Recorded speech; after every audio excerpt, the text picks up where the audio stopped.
We're at the Georgia Home Theater in Atlanta, and the idea of a high-end home theater, well, that's still mainly for celebrities and sports superstars, but there are some things you can do with your own home setup. And joining us now with some tips on that is Brian Cooley, editor-at-large with CNET.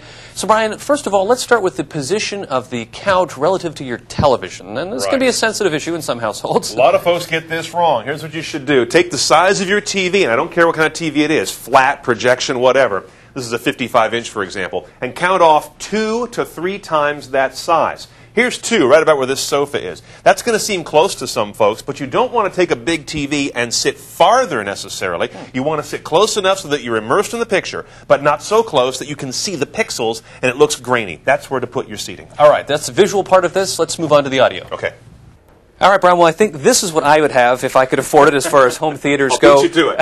Okay. Pretty high-end stuff here. Yeah. The speaker's really nice, but in terms of the position of them, anybody can learn about where to put them. Yes, it doesn't matter if you spent $50,000 on the system like this or more, or just a few $1,000s on your whole home system. The placement is the same. These speakers, for example, in the front, you have 2, left and right. They should go up against the picture screen on the front wall, to the sides of the picture, of course, and you want the main part of the speaker, like this here, to be at seated ear level, so wherever your ears are when you're sitting down to watch a movie.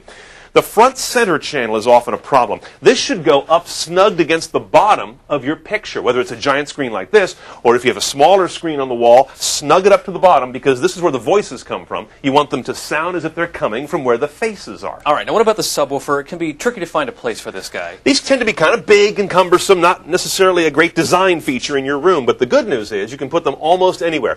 Bass frequencies that come out of these are very non-directional. They will fill the room very easily, almost anywhere you put it. All right, now to complete the surround sound, we have the rear speakers, which obviously go behind you, but what about the position and the height? I want these to be a few feet behind your head, not at the same level as your ears. I want them behind you a bit for better depth, and I'd like them to be more close to ear level, like the fronts. But these are very special speakers. They've mounted them higher, but generally, get them at ear level. All right, that completes our home theater experience. Brian Cooley, editor-at-large with CNET. Thanks so much. Thank you.